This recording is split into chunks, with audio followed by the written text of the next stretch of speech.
Ladies and gentlemen, good morning. I want to welcome you to another year of Capitalism and Morality seminar.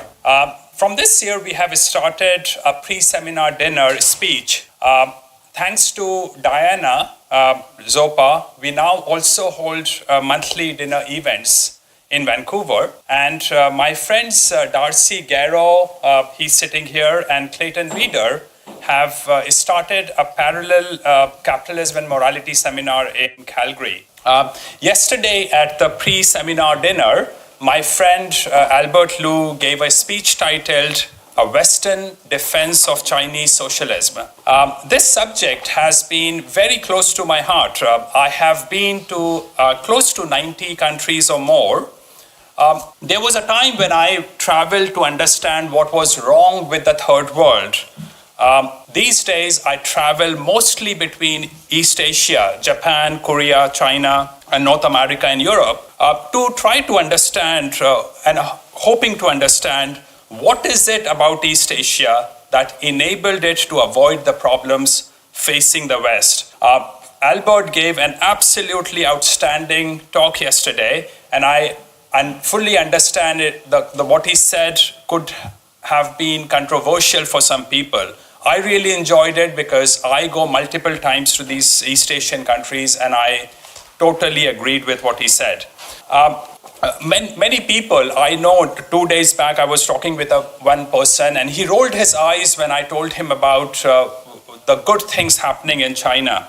In fact, people on the right have also fallen prey to the propaganda that has been happening against East Asian countries, including Japan. They want Japan to bring in massive amounts of refugees and immigrants. Now, this, despite that East Asia copied its institutions and values from the West, in many ways it has preserved and improved on them. I enjoy taking public transportation in China. I still have to come across the so-called social credit system in China. But more importantly, East Asia has avoided wokeism, pride parades, sexualization of kids, excessive social security. So again, thanks very much, Albert Liu, for your talk yesterday. I want to invite our first speaker, Dr. Bloch, who is one of the most influential libertarian scholars and a leading Austrian school economist. He's an ex-fellow at the Mises Institute and the author of hundreds of articles in professional journals and 24 books and hundreds of op-eds. Dr. Walter Bloch, welcome.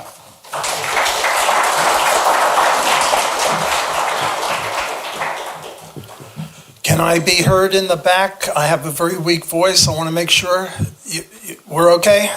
Good. I am now, somebody is saying I should speak louder. Can you boost me a little bit? Turn the thing up a little? Yes? No?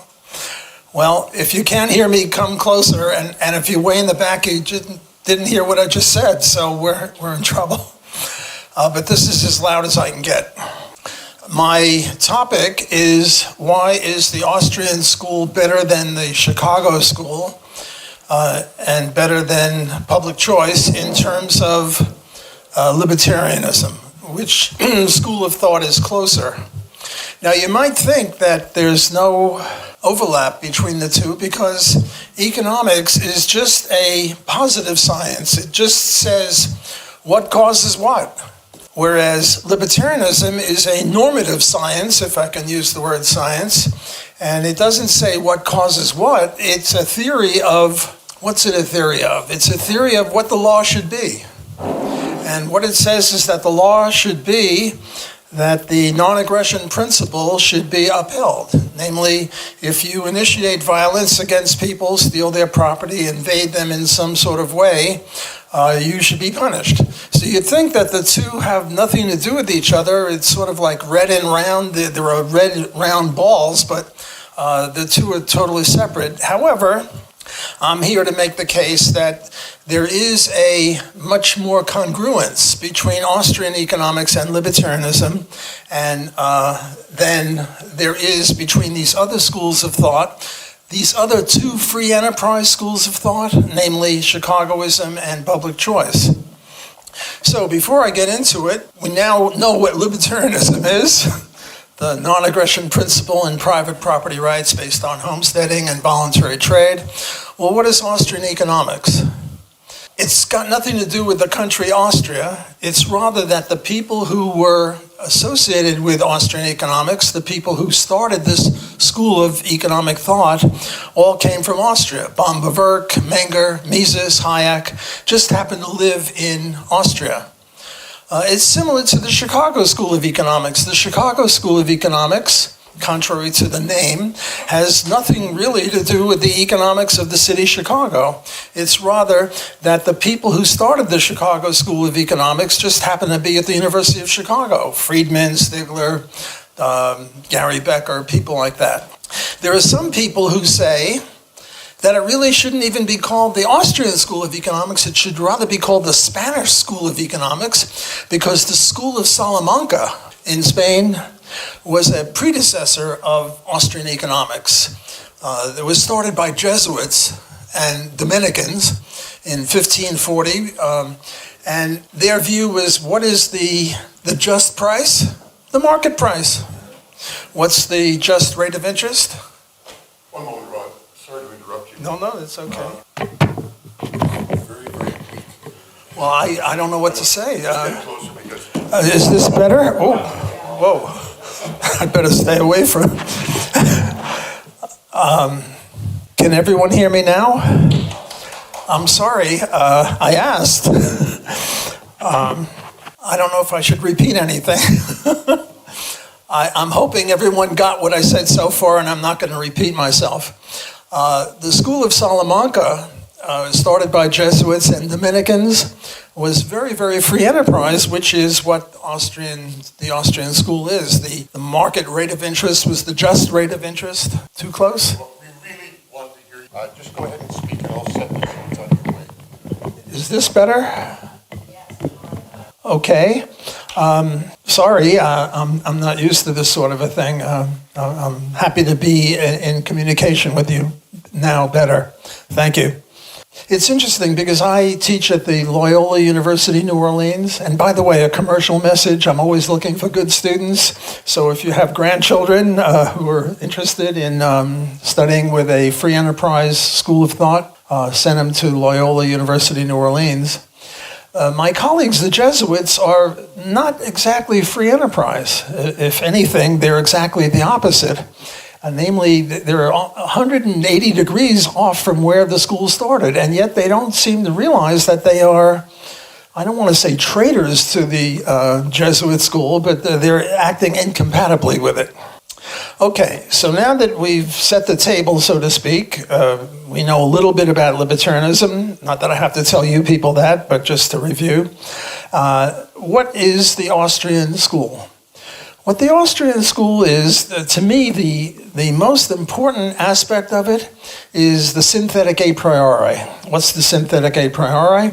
The synthetic a priori is a claim that there are economic laws, necessarily true, sort of like the Pythagorean theorem, or the claim that triangles have 180 degrees. Now look, if you go out and start measuring triangles to see that if they have 180 degrees, you don't understand geometry. If you want to test the Pythagorean theorem, you don't understand geometry. And what Austrians are saying is that there are laws, not just hypotheses. A hypothesis is something that you claim. For example, that if the price of corn doubles, the amount of corn that we will consume will be half as much. That's a hypothesis, and you can't deduce that from anything. It depends on people's tastes. So it's a hypothesis, and you go out and test it. If you want, you do some econometric work, statistical work, and you see if the price of corn doubles, how much fewer corn units do we buy? That's a hypothesis, and economics is full of hypotheses. And for the Chicago school and the mainstream school, the Keynesian school, that's it. There are only hypotheses, there are no laws. And what's a law? A law is something necessarily true. For example, I bought this watch. It's a very good watch, GPS. I do competitive race walking, and it tells me how fast I'm going. Every year I go a little slower. I paid about $300 for it. It's a very good watch. Well, I want to claim that there's a law that's necessarily true, that when I bought it, I valued the watch more than the 300, and you who sold me the watch valued it at less than 300. And this is necessarily true. Now, it might not be that that I valued the watch more than 300. Maybe you were a beautiful woman and I thought I'd get a date with you if I bought the watch. All we know is there's something about this watch that I valued more than the 300. Otherwise, I'm not coughing up 300. And there's something about the $300 that you valued more than the watch. So I would say that there are certain laws, necessary truths. If you understand the English language, you can't test this. You can't go out and see if it's true or not. It's necessarily true. Now, the mainstream people who think that there are only hypotheses, we Austrians call them physics envy. They have physics envy or physical science envy. They want to test everything. Well, they have this view that if it's not testable, if it's not falsifiable, namely you have to, falsifiable means that you can specify a case where it's not true. Well, I don't think you can specify a case where it's not true about the watch and the $300. But what they say is that if a hypothesis can't be tested, it's not scientific. Well, how do you test that? You see, the point is, it's not self-referential, namely their basic principle. If it's not testable, if it's not falsifiable, it's not science. Well, how do you test that? You can't test that.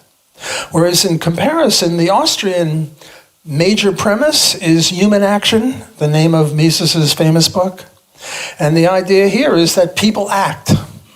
Well, how are you going to deny that? If you deny that people act, you're engaging in an action.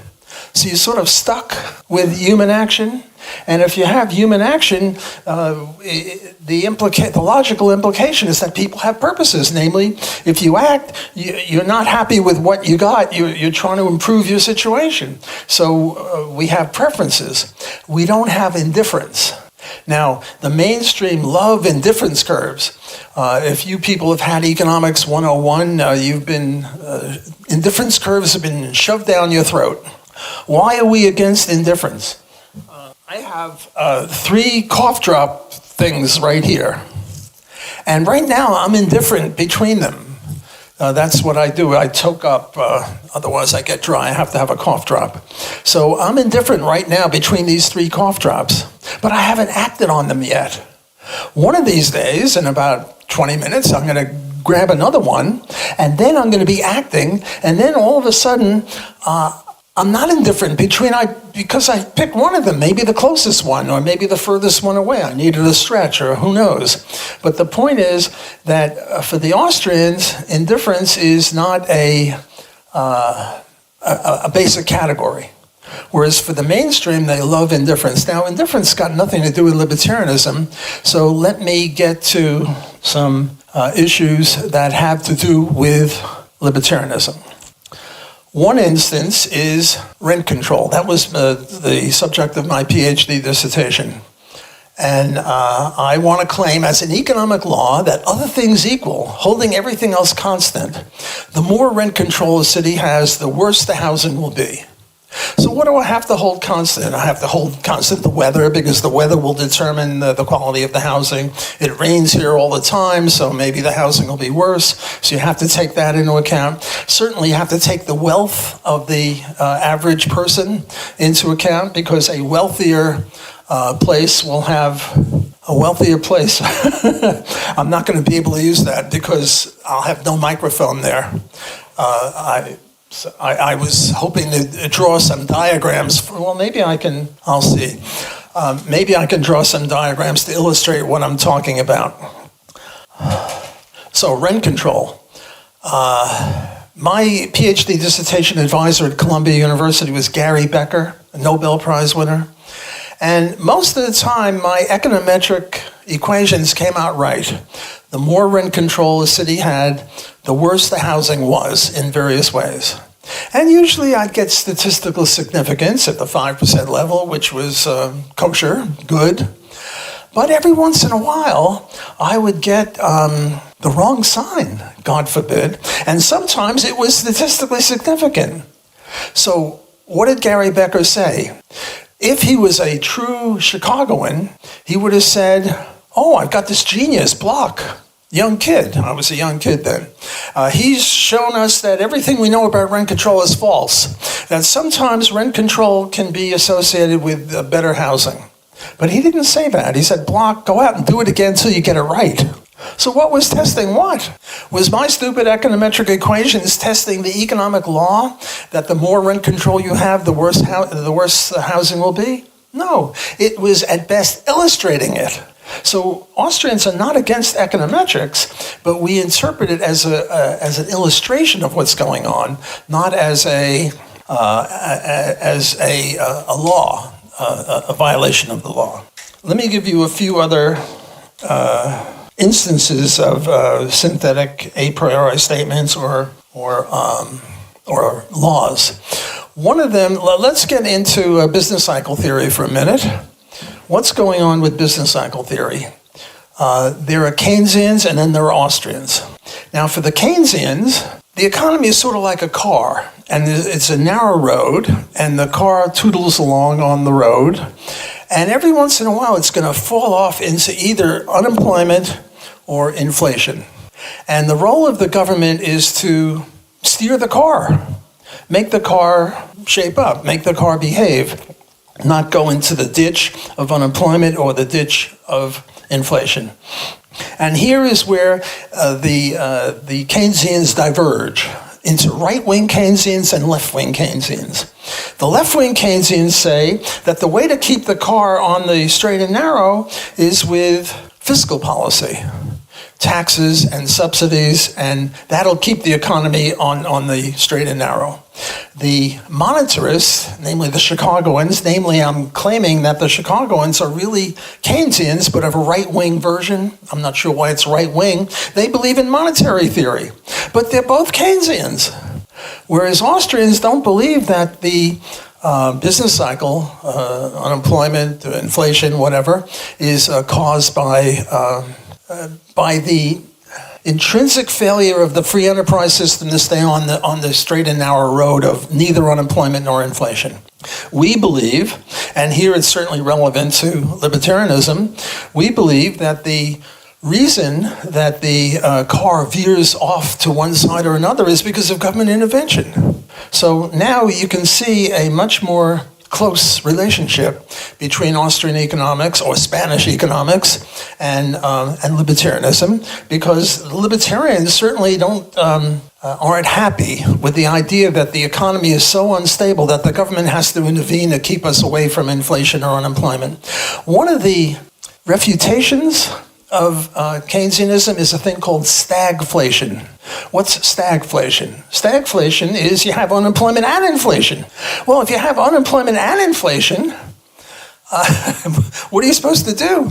Because if you pump up the economy, you'll have more inflation but less unemployment, and vice versa if you tone things down. Arthur Burns, Murray Rothbard's dissertation advisor, who kept failing his dissertation, and happily for the the Nixonian price controls. See, there's something beneficial about the Nixonian price controls. Burns had to go to Washington, and then Murray could get his PhD. So there's some benefit of that. I'm being half serious here. What's the Austrian view? The Austrian view is, suppose the interest rate is 4%, and the Fed, Ron Paul is very famous for saying, and the Fed, pumps money in, and the interest rate now goes down to 3%. Before I get into this a little bit more, I have to talk to you about what is present discounted value. So what's present discounted value? Present discounted value is, I now have a dollar bill. I'm going to offer it to you in a year from now. And I'm asking for the bidding. How much will you bid? Well, the profit maximization or the profit maximizing bid for this dollar receivable in a year from now is minus infinity. Namely, I have to pay you an infinite amount of money to take this dollar off my hand. That would be the profit maximizing bid, right? Everyone with me on that? Okay. But let's get back to reality. If somebody offers a penny for that, and by the way, it's guaranteed that I will give you this dollar and there'll be no inflation. Let's assume that. I could just see Cartman of South Park saying, "You can trust me," and he's the one who's least trustworthy. But let's assume that I'm trustworthy and I'm going to offer you this dollar in a year from now, and we want to figure out what the bid is. Well, if it's a penny, you're going to make a lot of profit because a dollar receivable in a year from now is worth more than a penny, because if you put a penny in the bank, they're not going to give you a dollar at 4% interest. So what will the, equilibrium? What will the equilibrium bid be for a dollar receivable in a year from now at 4% interest? It'll be 96 cents, forgetting about rounding errors. Why? Because if you put 96 cents in the bank at 4%, you'll get a dollar. So if you bid more than 96 cents, you'll lose money. If you bid less than 96 cents, you'll make a profit. So 96 cents is the equilibrium price. Okay, so I'm the Fed, and I lower the rate of interest from 4 to 3%, and now the present discounted value is 97%. 97 cents, right? At 3% interest, the present discounted value of a dollar receivable in a year from now is 97 cents, because if you put 97 cents in the bank at 3%, you'll get a dollar. So what have I done? What I've done is made investments of a year's duration slightly more profitable. Instead of 96 cents, you'll get 97 cents if you invest in something that will bear fruit in 1 year. But what about 50 years from now? In 50 years, at 4%, the present discounted value is 14 cents.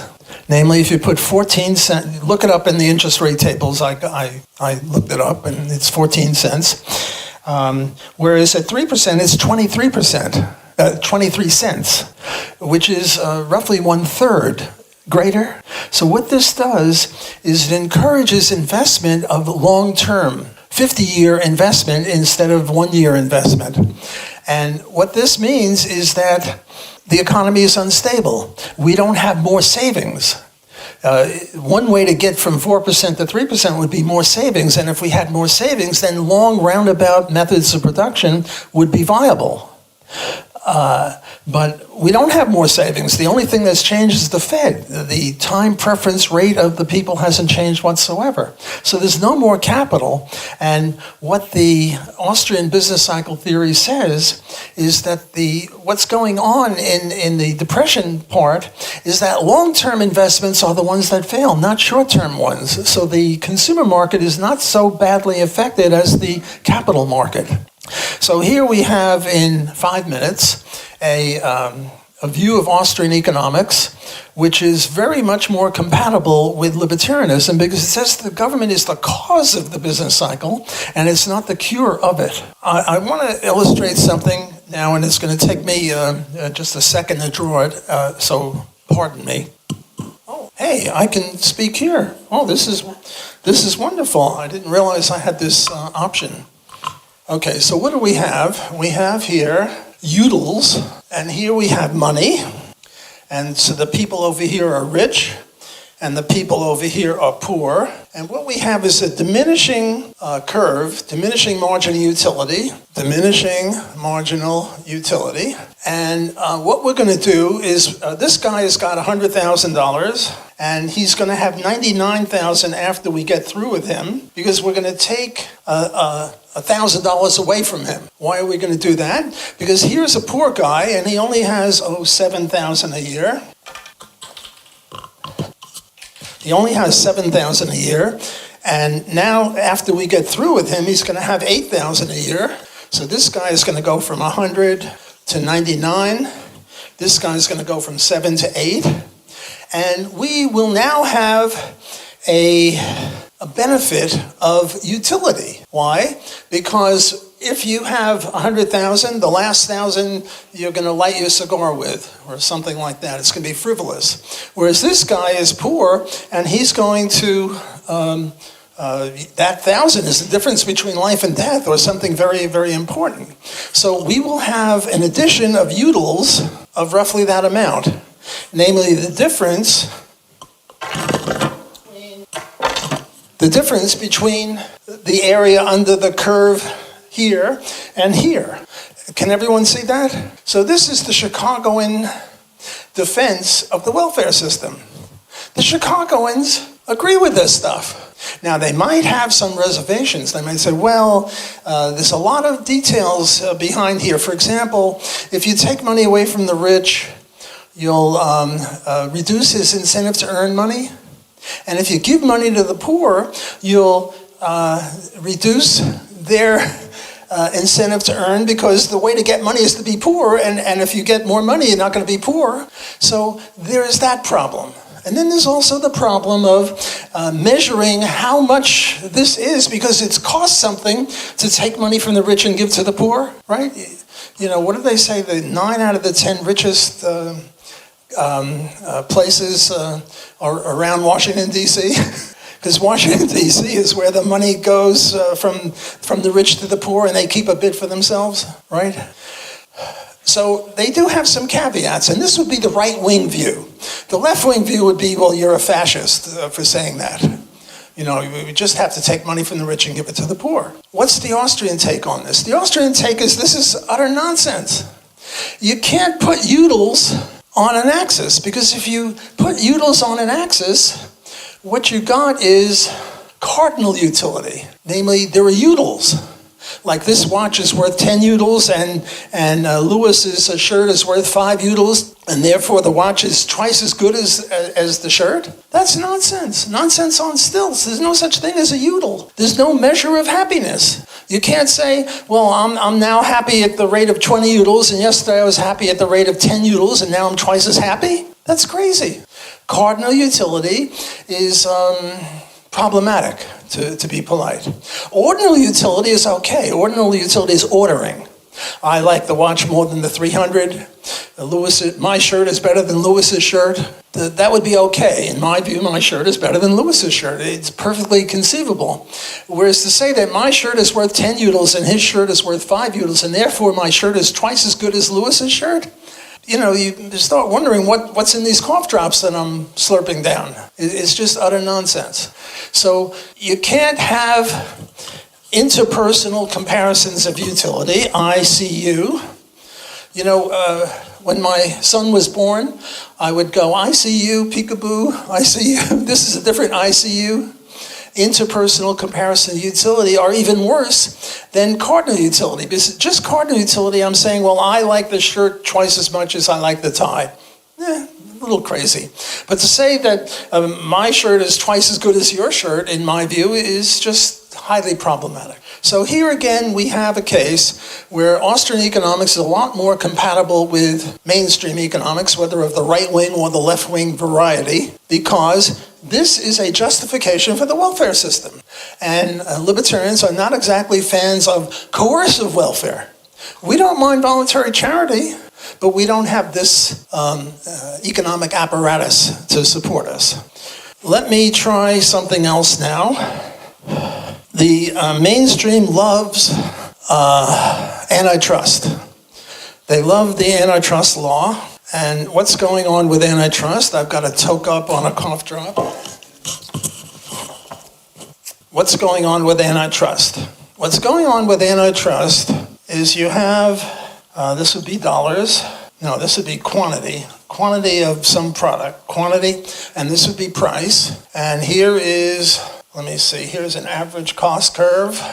And here is a marginal cost curve, and here is a demand curve, and here is a marginal revenue curve, and right here is where the perfect competitor will produce.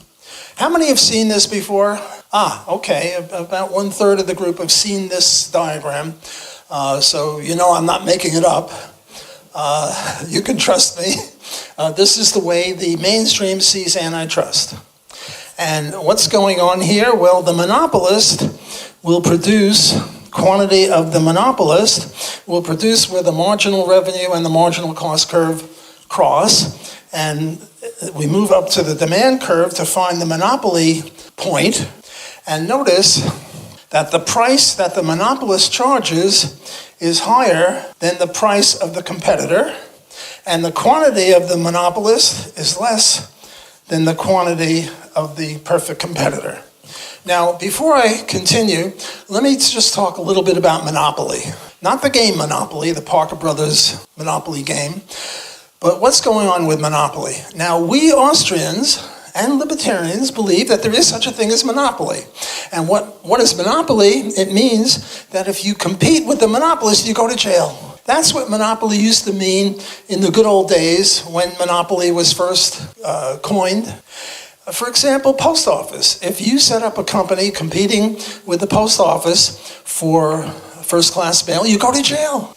If you're in New York City and you don't have a yellow cab, but you have a gypsy cab, there's a monopoly. Namely, you go to jail if you don't have a permit.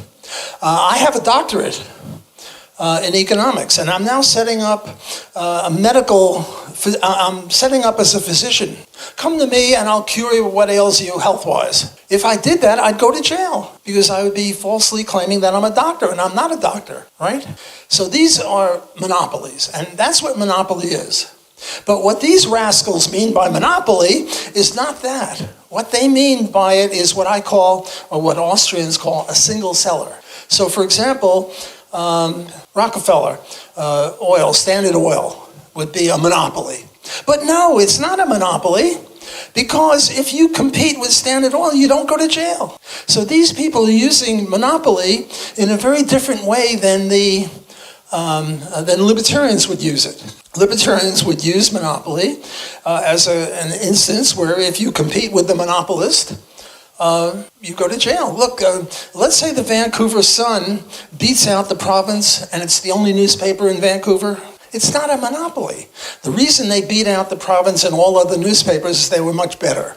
Well, that's the sort of a thing that we libertarians are comfortable with. The best entrepreneur outcompetes the other guys and takes over their business and now is a single seller. So if Rockefeller Standard Oil is a single seller, that's okay, it doesn't bother us.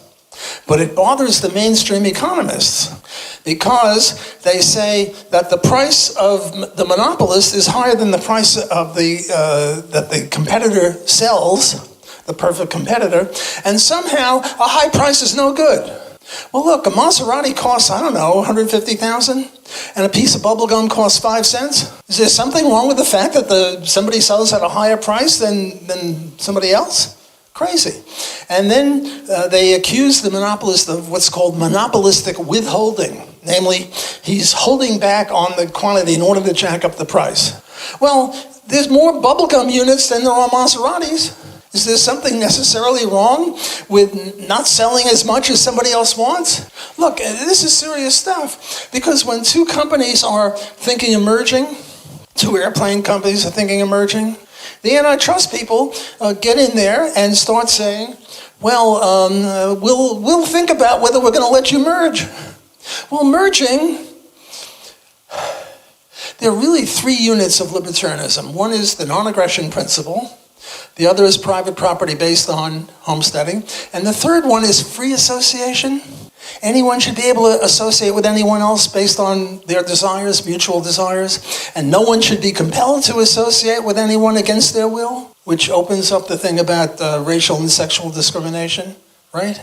Well, here are 2 companies that want to merge, and the antitrust people say, well, you can't merge because then you'll be a monopolist.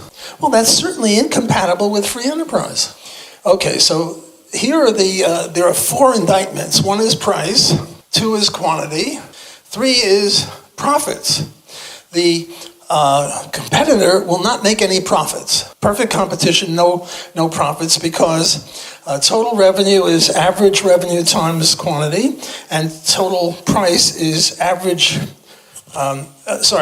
cost times quantity, and demand is average revenue. And quantity times average revenue is also total revenue. And the total revenue and the total cost are the same, so there's no profit. Profit is evil. Whereas for the monopolist, there is profit. It's this box here. This box here is profit. Well, I drew it wrong. It should be right there. And profits are evil. So the third indictment of the monopolist has profits are greater than zero for the monopolist, whereas for the competitor, profits are zero. And then the fourth criticism of the monopolist is a thing called dead weight loss. Here is the dead weight loss triangle, dead weight loss. And the idea here is we, the consumer, value the product, the area under the demand curve, where it only costs us the area under the marginal cost curve, right? People that have had this are following me. Hopefully the other people will take what I'm saying as an accurate assessment of what the mainstream thinks. So what we have here is another case of interpersonal comparisons of utility. What they're saying is that the monopolist is only producing 1,000 units. The competitive industry will produce 1,100 units. And with regard to the shortfall of 100 units, we value it more than it costs. And yet they're not producing it because those rascals are cutting back in order to jack up the price. So here is another case. I mean, the Austrians say this is a bunch of hooey.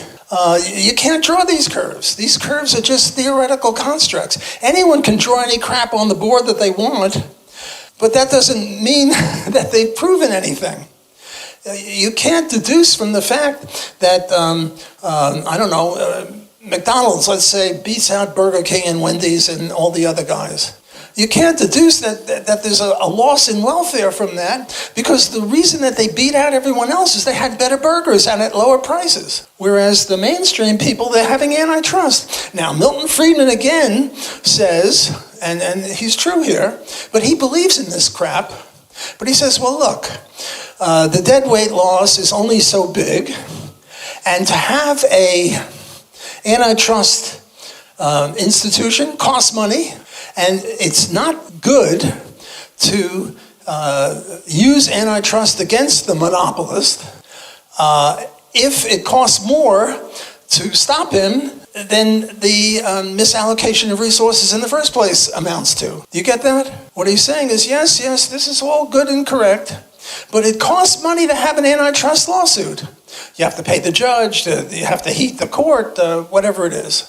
So again, Milton Friedman and the Chicagoans are a little bit more sensible than the lefties, but they're not all that sensible because they believe that success, if you're really good at something, that we should come get you, that the law should penalize you for having success. So this is yet another example.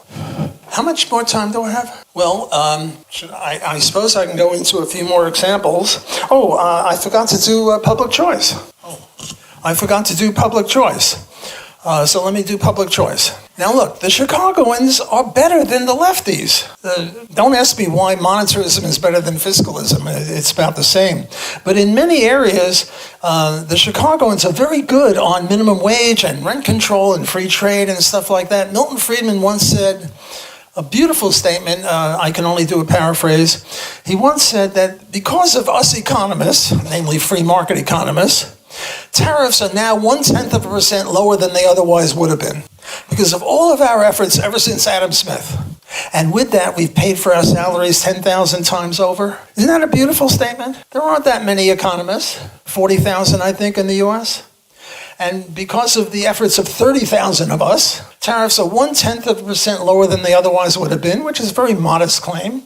And with that, we've paid for our salaries 10,000 times over. So Milton Friedman and the Chicagoans are very, very good on free trade and minimum wage and welfare. And, well, you saw what I said about welfare. So I think that Austrians are better than Chicagoans, and you see, Austrians and Chicagoans are usually both the free enterprise schools of thought, right? And I think with some justice. Well, now getting to public choice. Public choice is also a free market school of thought, but they're not as good as they should be. When I was in graduate school, there was this syllogism. Major premise, we want perfection. Who could be against that? We want perfection. Minor premise, the free enterprise system is imperfect. Who could deny that? The free enterprise system is coupled with people. People are imperfect. Therefore, government intervention is justified. That was what I was fed when I was in graduate school. What the public choice people came up with, bless them, is they said, we want perfection. Government is imperfect. Therefore, we want free enterprise, which I liked a lot better, even though both are fallacious. But, if you're going to do a fallacious syllogism, you might as well do one that we like. So I'm not all against public choice as an Austrian, any more than I'm all against Chicagoism. But the public choice does have some problems. They are, first of all, the way I see libertarianism, it's really 4 different categories. The best category is anarcho-capitalism, because anarcho-capitalism is fully compatible with the non-aggression principle, because government necessarily violates the non-aggression principle, because they tax us and we never agreed to pay. Anytime somebody takes money from you that you haven't agreed to pay, they're a thief. Government is a thief. Therefore, anarcho-capitalism is the highest level of libertarianism. What's the next lower level? And by the way, the people that have done more for ANCAP than anyone else are Murray Rothbard and Hans Hoppe, my old buddy. He and I are a little less buddies now, but I still acknowledge that he's made great contributions to that. The next level below that is minarchism. Whenever I write minarchism, the computer keeps changing it to monarchism, but minarchism is different. Minarchism is, yes, government is justified, but it only has one role, to protect the people, and it only has 3 institutions that are justified: armies to keep foreign bad guys off of us, police to keep local bad guys off of us, and courts to determine who the good guys and the bad guys are. The people most associated with that would be Ayn Rand and Robert Nozick. Then below that, a little bit below that, would be U.S. constitutionalism. Why is that a little lower? This is associated with Ron Paul, who is a magnificent libertarian. Because in the U.S. Constitution, in addition to armies, courts, and police, you can also have highways and post offices and a few other things. And then the lowest level of libertarianism is what I call classical liberalism.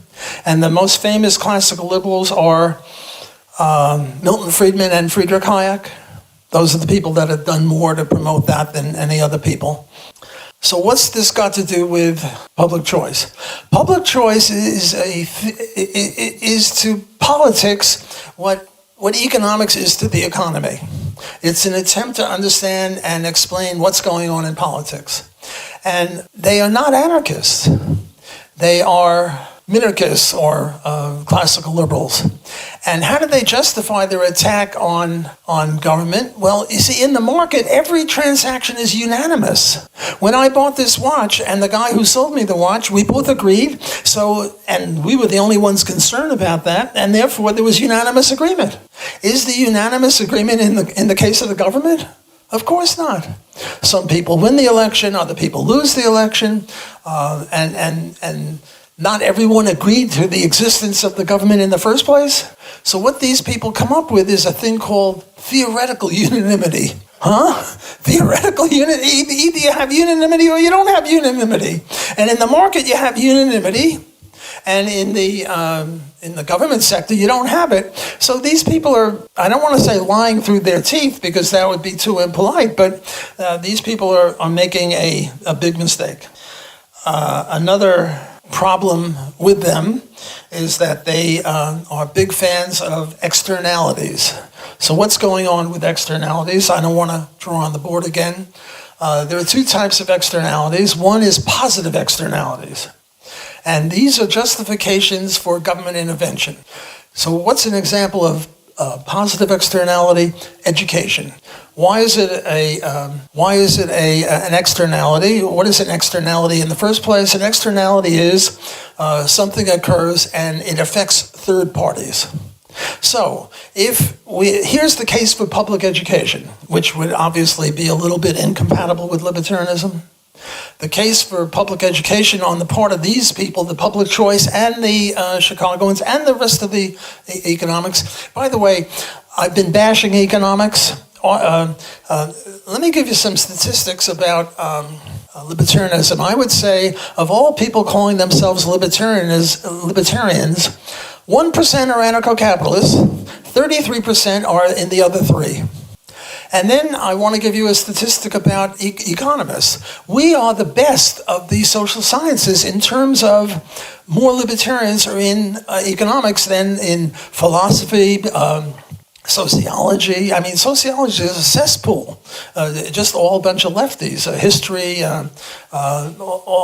anthropology. So I've been bashing economists, but we are much better than any of the other social scientists in terms of congruency with libertarianism. Okay, so now back to externalities. If you become educated, you'll get a better job, you'll get a better spouse, you'll benefit you'll learn stuff.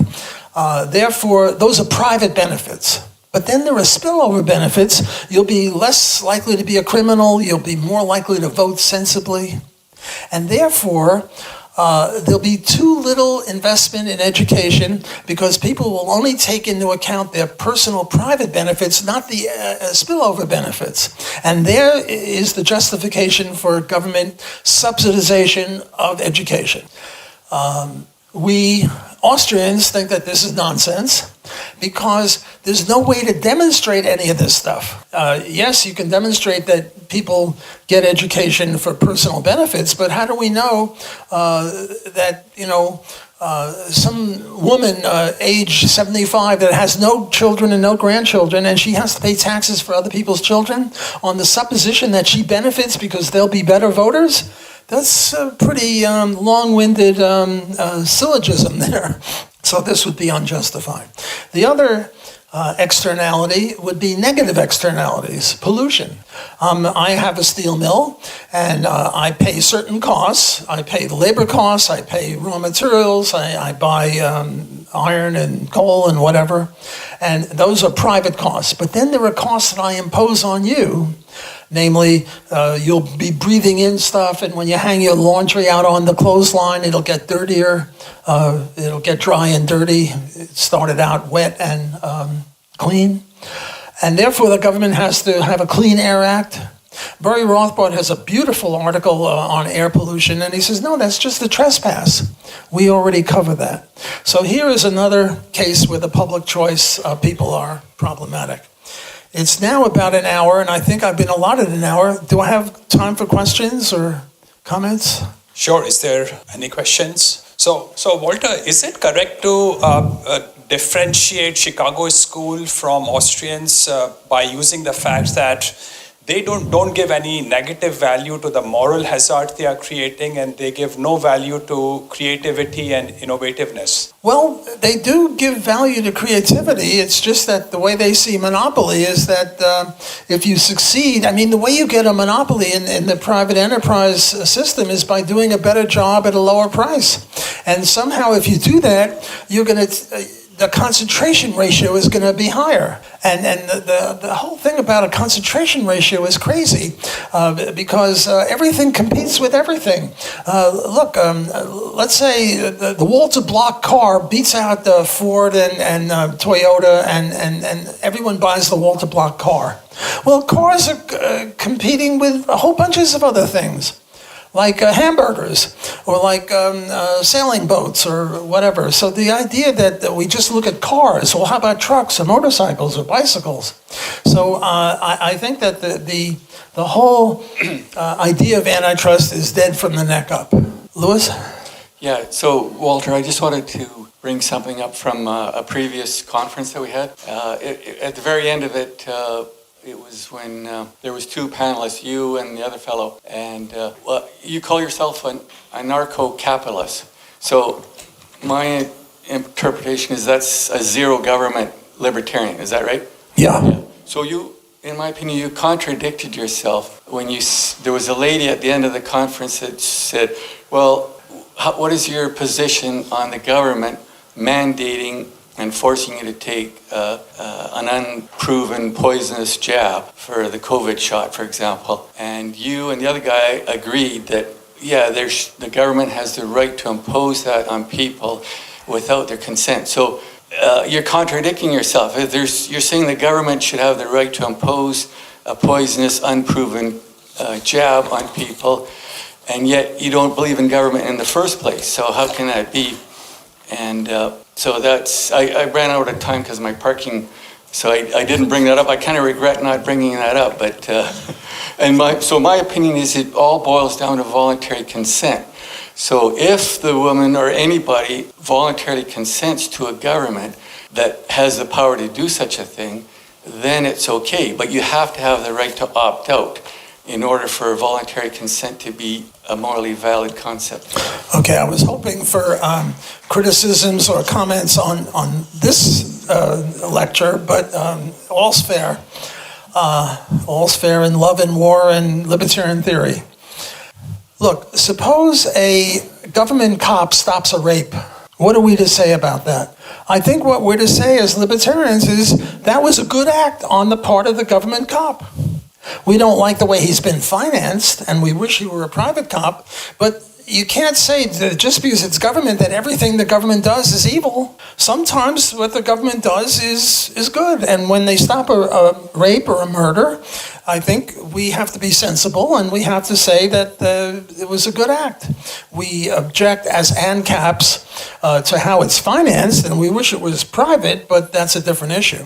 Look, I've been in trouble with the libertarian movement recently over Israel and also over COVID. I did ask myself the question, would it ever be justified to have a compulsory vaccination? Well, let me just finish the point. Would it ever be justified to have compulsory vaccination? And would it be justified for the government to do it? And I came up with the following. I exhale and I kill 1 million people. Why? Because I have a disease. And I think it would be perfectly justified for someone, anyone, including the government, to come up to me and say, look, hold your breath, we're going to give you this shot, and if you don't accept this shot, we're going to kill you. I think it would be entirely justified because if I exhale, I kill 1 million people, and that's mass murder. And then people misinterpret me and say, well, somehow I favor the government doing that with COVID. I said no such thing.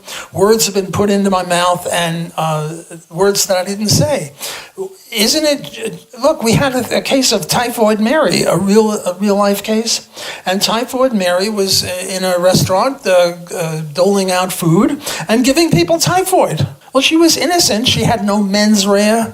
She had no purpose. She wasn't a criminal by intent, but she was infecting people with typhoid. Well, somebody, maybe the government, better private defense agencies, but somebody should tell her, you can't be out in public. You have to stay in your house, and we'll bring you food and stuff because you're giving us COVID. Thanks for your attention.